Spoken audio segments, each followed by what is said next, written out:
ఎవరైతే యేసునందు విశ్వాసం ఉంచుతారో, యేసు రక్తములో కడగబడతారో, యేసు రక్తములో కడగబడి పాపక్షమాపణ పొందుతారో, నీటి బాప్తిస్మము పొంది దేవుని యొక్క ఇంటిలో చేర్చబడతారో, వారందరితో ప్రభువు చెబుతున్న మాట ఏంటంటే, మీరు లోకమునకు ఏమై ఉన్నావు? వెలుగై ఉన్నావు. ఆమేన్.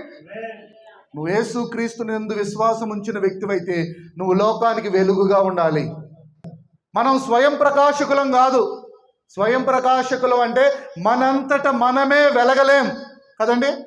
చంద్రుడు స్వయం ప్రకాశకుడా? మనం నేర్చుకున్నాంగా సైన్స్లో.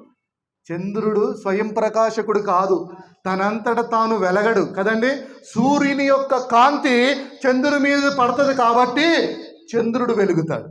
దేవుడు స్వయం ప్రకాశకుడు, ఆయన వెలుగై ఉన్నాడు. ఆయన వెలుగు గనక మన మీద పడితే మనం కూడా వెలుగుతాం. వెలుగు ఏం చేస్తుంది చెప్పండి? వెలుగు చీకటిని పారద్రోలుతుంది. వెలుగు మరణాన్ని తొలగించి జీవాన్ని తీసుకొస్తుంది. వెలుగు సత్యమునకు సాదృశ్యంగా ఉంది. వెలుగు నీతికి సాదృశ్యంగా ఉంది. వెలుగు జీవానికి సాదృశ్యంగా ఉంది. అవునా కదా? మనం అంగీకరించామా లేదా ప్రభుని? మనం విశ్వసించామా లేదా ప్రభుని? మరణం రాజ్యం వెళ్తుందా? మీరున్న చోట నిత్య నరకం వైపుకు, మీరున్న దగ్గర ప్రజలు నరకం వైపు పరుగులు పెట్టడం లేదా? వారు అలాగే ప్రభువుని అంగీకరించకుండా చనిపోతే ఎక్కడికి పోతారు? అవునా కదా? మరి నువ్వు వెలుగుగా ఏం చేయాలి?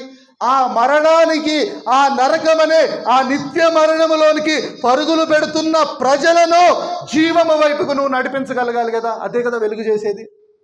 మనుషుడు అయితే నరకంలో ఉంటాడు, లేదంటే పరలోకంలో ఉంటాడు.